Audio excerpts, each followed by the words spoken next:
Hey everybody, it's me, Calvin Benson. And 2023 is finally here, and it's shaping up to be one of the best years for movies. You just got blockbuster after blockbuster, tens of massive movies every month. So many movies are coming out that people can't even keep track of them. So what I'm gonna do is go through all the most notable movies that are releasing this year. And if there are movies I didn't mention, tell me in the comments. But without further ado, let's get into it. So first off, on January 13th, we'll get a Shudder original movie with a very limited theatrical release titled Skinamarink.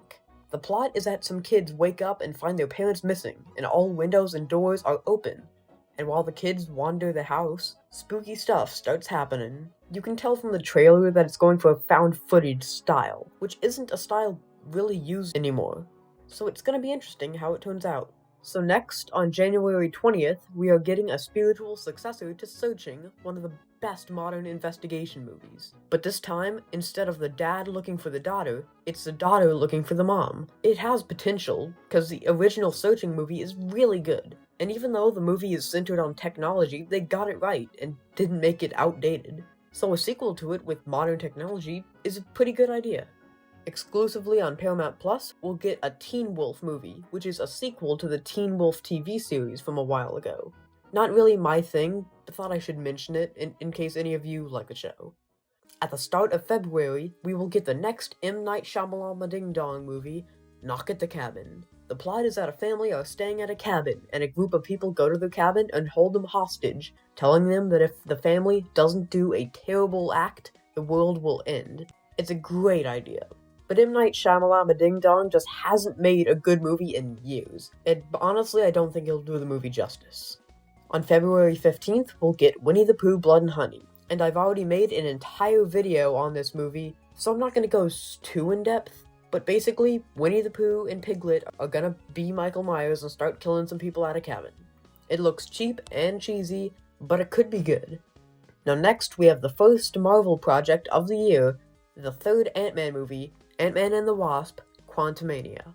And for me, the past few years of Marvel just haven't been that great. They just haven't been making a lot of great content. But Quantumania looks like it's going back to what made the first three phases great. Stories that do connect to the wider universe but are a standalone story. They're having it set in the quantum realm, away from all of the heroes, so it can stand alone. But they're also connecting it to the wider universe with having Kang as a villain, to set up the Avengers Kang Dynasty. And the vibe of the movie just looks so good, because it's really focusing on showing more of the quantum realm and the lore around it. And not to mention that Bill Murray's in it. Need I say more? Now at the end of February, we'll get a very strange movie, You Know What Bear. Yeah, I can't say the real word on YouTube. It's about a bear who gets high on you know what, and starts killing people. But the craziest thing is, it's based on a real event, where some you-know-what fell off a plane and into a forest, a bear ate it, got high, and died like 10 minutes later. So this film is asking the question of what if that bear didn't die?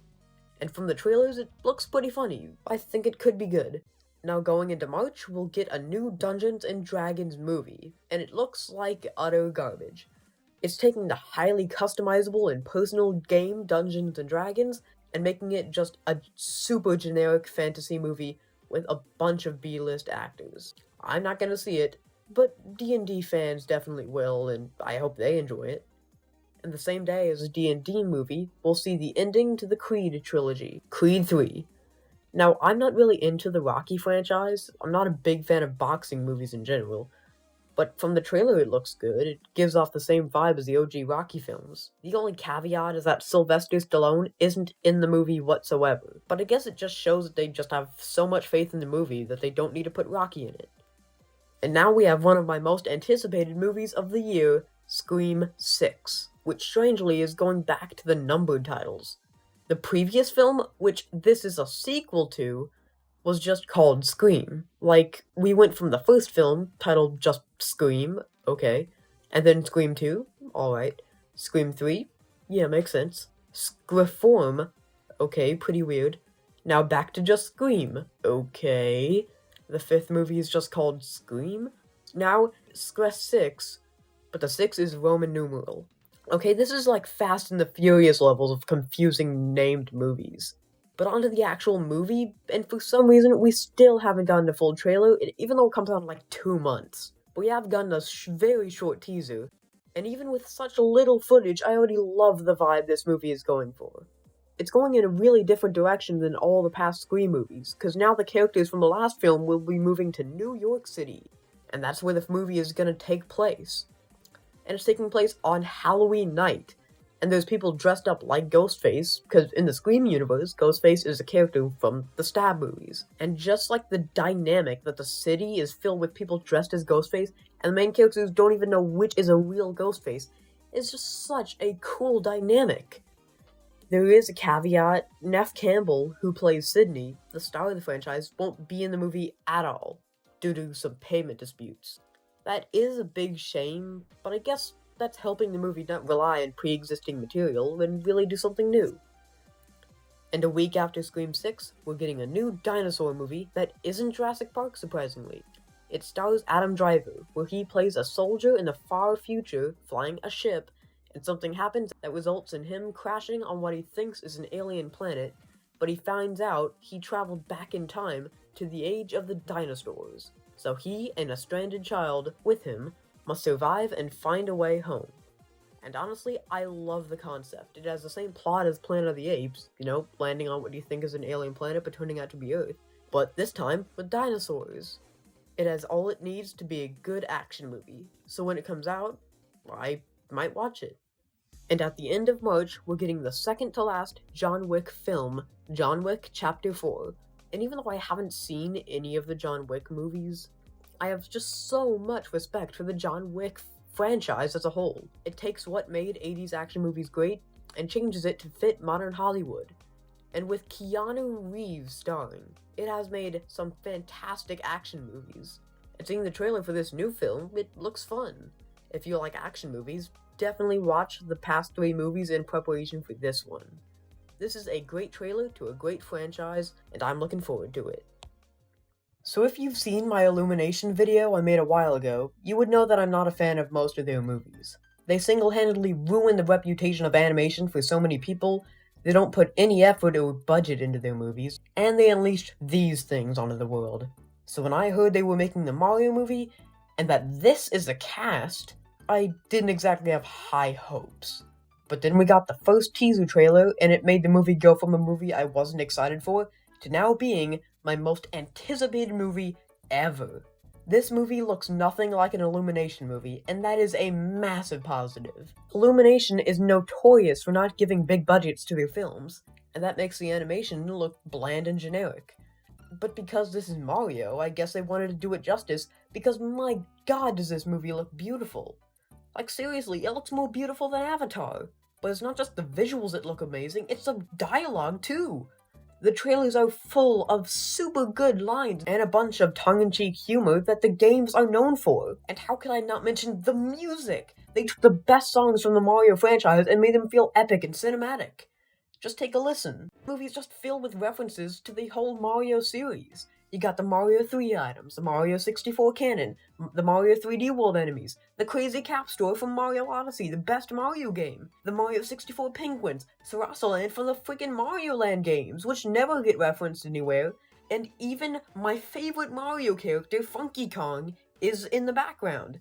And even though people were worried about the voice cast and how they don't fit, in the trailer, every one of them sounds fantastic. Jack Black is strangely a fantastic Bowser. Chris Pratt is giving Mario a unique Brooklyn accent that fits their interpretation of the character. Keegan-Michael Key sounds just like Toad. Literally everything I've seen from this movie so far has been fantastic. And I cannot wait to see it on the big screen on the 7th of April.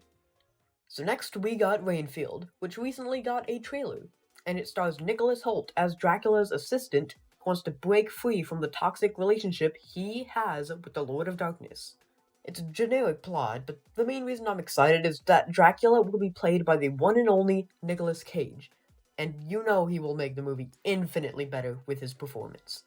Now next we have Evil Dead Rise, which is a reboot of the Evil Dead franchise, and it's going in a completely new direction. Bruce Campbell isn't in the movie at all, although he is executive producer.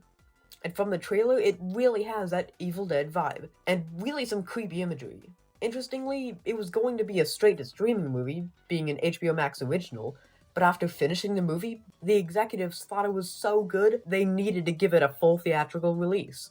And that really just shows that the studio has faith in it, and I hope it does well. Now next we have the third entry in the Guardians of the Galaxy series, and will be the finale. And my god, does this one look good. It's going to be the finale of the trilogy, which will end one of the best trilogies of superhero movies ever.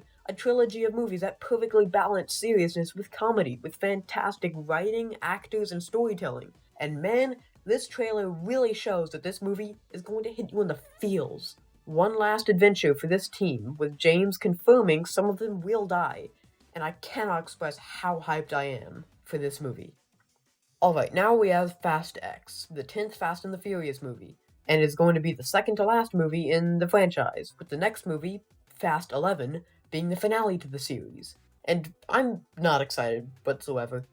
Fast 9 just felt a bit too campy and cheesy, even for the Fast and Furious franchise, and it wasn't like the action movies that we've gotten before.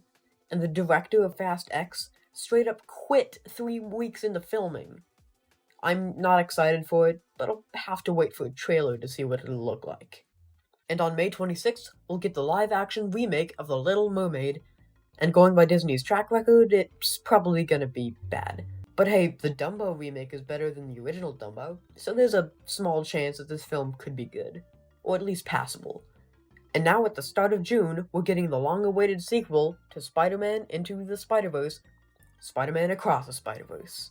And I know that everybody has been saying it, but this movie just looks so good.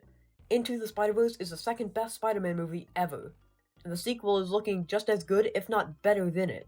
One of the best parts of the first movie was seeing different Spider-People, and we are going to see hundreds, if not thousands of them, in this new movie. We got Spider-Man 2099, PS4 Spider-Man, Spider-Punk, the Spectacular Spider-Man, which is my favorite Spider-Man, Spider-Werewolf, the Spider-Man Unlimited Spider-Man, and there's even a rumor that we'll see Tobey and Andrew reprise their roles as their Spider-Man. And with the movie having the same director as the last, I have no doubt in my mind that this movie will be great. Okay, now next we have the next Transformers movie, Transformers Rise of the Beasts. So just like everybody, I didn't really like the last few Transformers movies.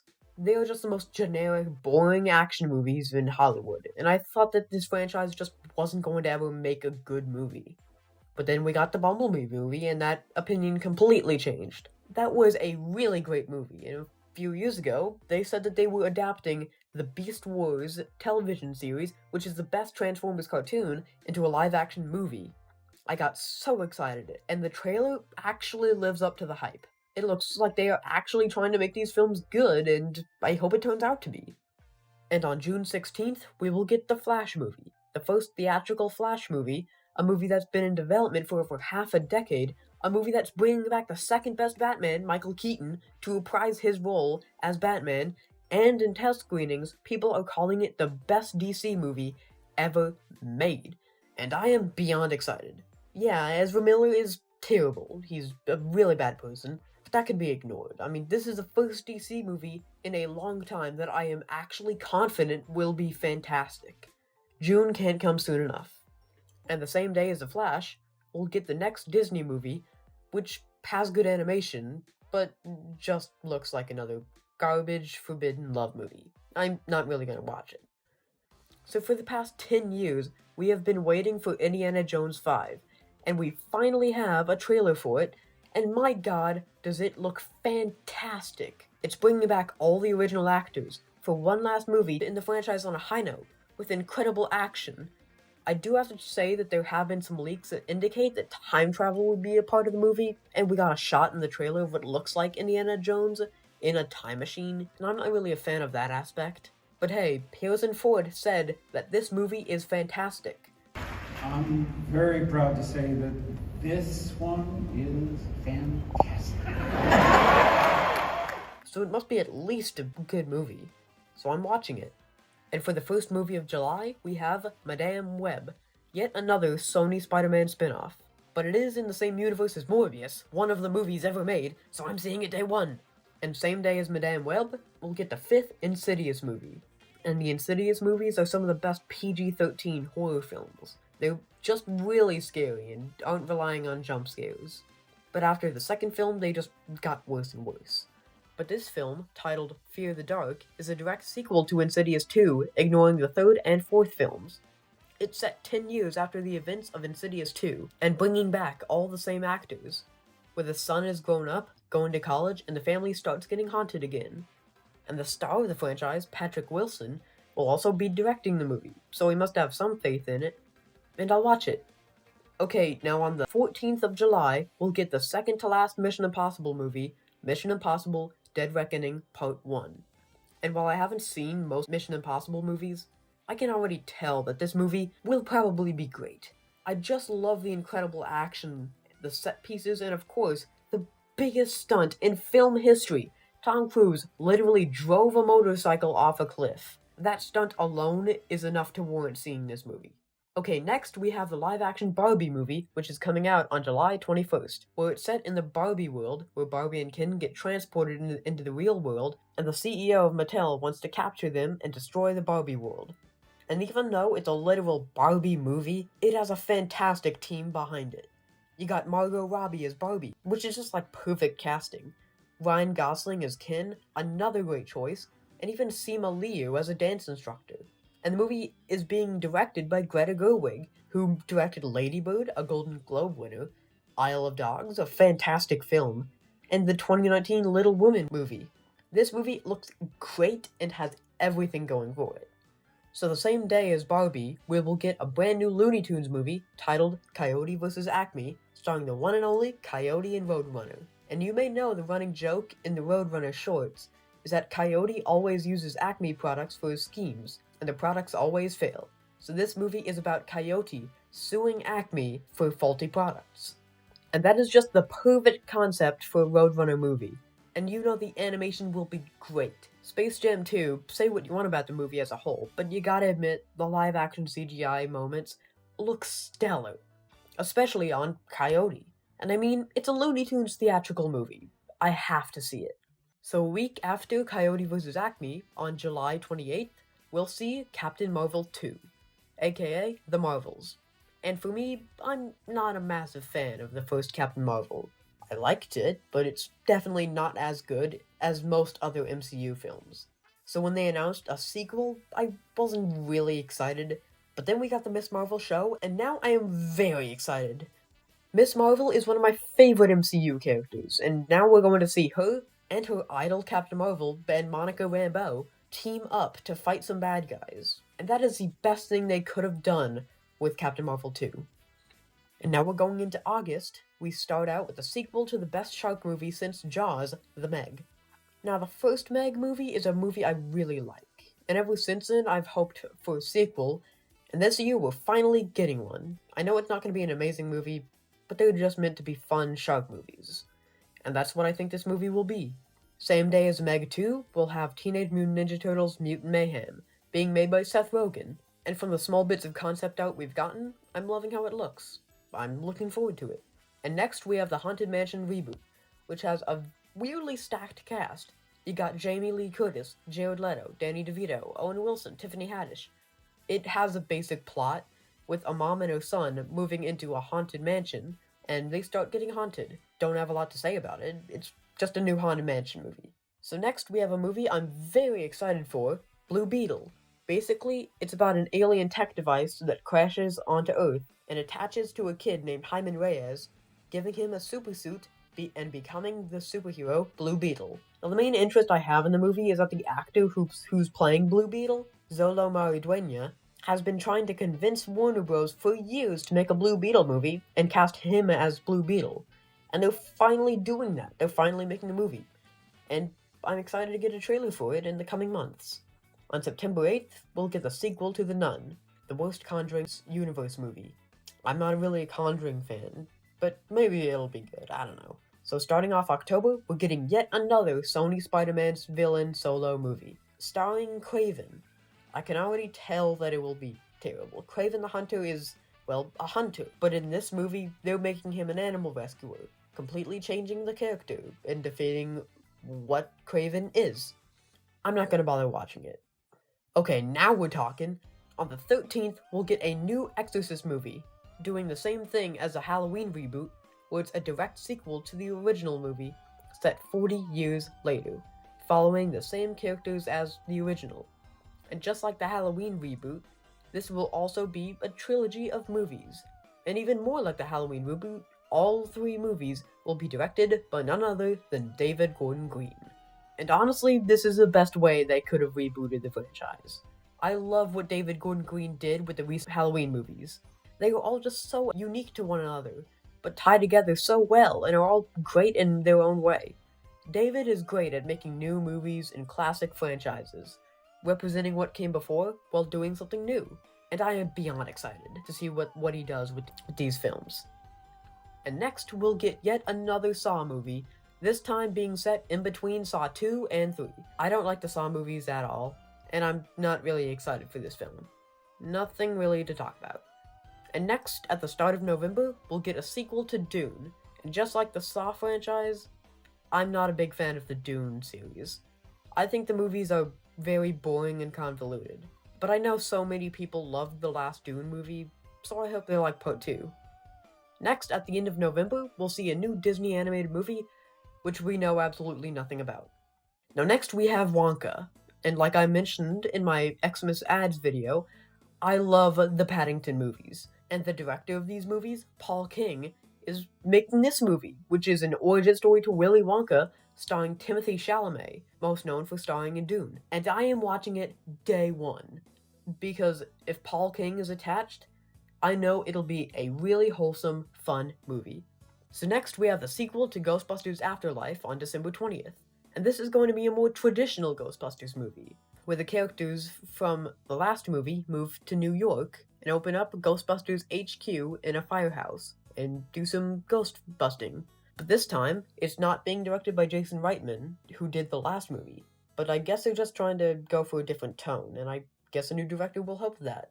So next we have Star Trek IV, a continuation of the recent Star Trek trilogy. I'm not a big Star Trek fan, but I know a lot of people are going to be excited.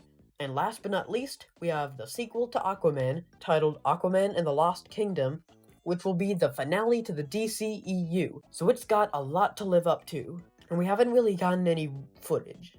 I'm still excited. James Wan is a great director, and that first Aquaman movie is one of the best movies DC has ever done.